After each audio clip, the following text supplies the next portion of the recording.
To also honor our late hero.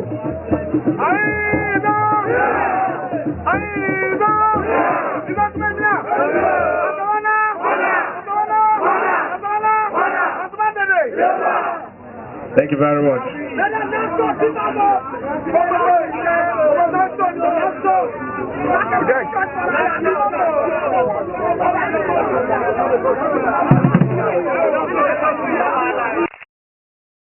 It is very significant in the history of Ethiopia. First of all, we recognize and pay respect to our leader Isaac Boro, who started the struggle for justice and equity in the Nigerian state.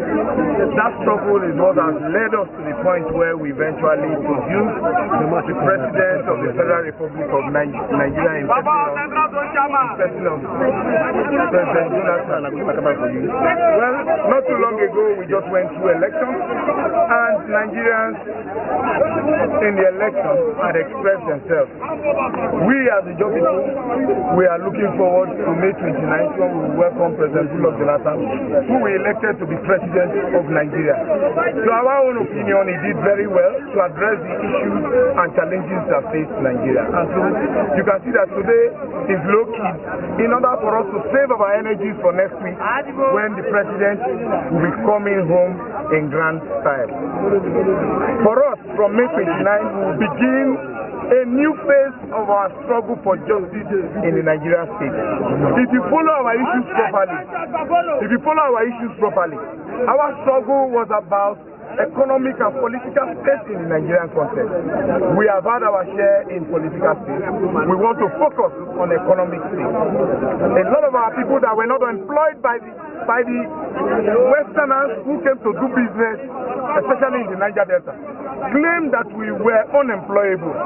But today, with President Jonathan's administration, a lot of our people have capacity to function properly in the oil sector. A lot of our people are now have been trained to be able to spend for themselves as human beings. Where we will be going to from here is that you can no longer do business in the Niger Delta without employing our people.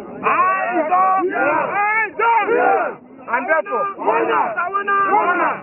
therefore, we are informing the world that those people that you have refused to train because you have refused to employ because they were unemployable, we have trained them and they are now employable. Therefore, we will begin to focus on industry, focus on institutions that operate in the Niger Delta in order for us to ensure that they employ our people. You must, at the end of every year, tell us how many people in your budget you will employ from the Niger Delta.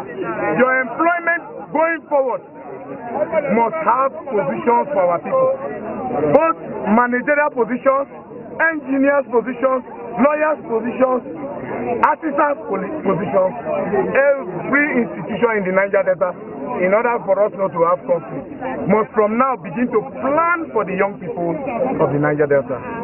We want to be very grateful to the Igbos who have supported us and stood by us.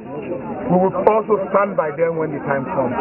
You can see today that the president of our Anisi, the Bayelsa chapter, is here with us. He has marched with us to show solidarity.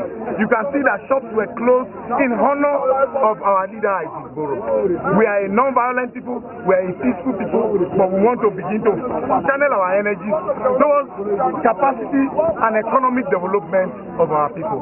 Not too long ago, we have seen in the paper that a lot of grumbling because the president said that a $500 million project that is taking place in somewhere Lagos should relocate to the Niger Delta.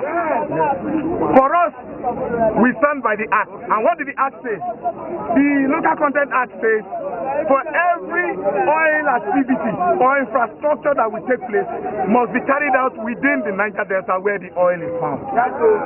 It therefore means that if we are mining in Nigeria and they were to construct probably a blast furnace for that facility, that construction must take place within the vicinity where the mining is taking place.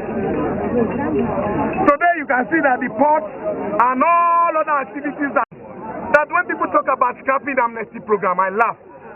We are not going to beg for amnesty program to be sustained.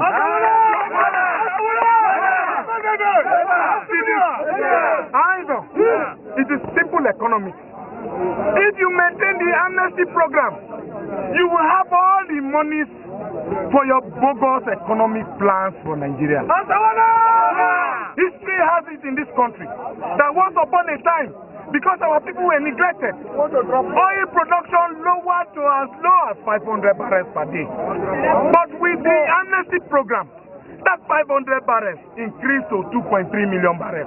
It is only common sense that you sustain a program that the whole world have adjudged a successful program in order for the business to be sweet on both sides. And so our Niger Delta people should know that the incoming administration has very sound minds, very intelligent minds.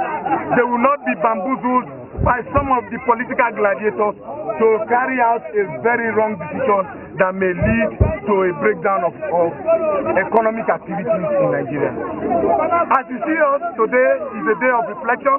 We are going back to prepare for the homecoming of President Goodluck Jonathan, which will be a very huge carnival to show to the world that we have produced the best president that Africa has ever seen. Thank you very much.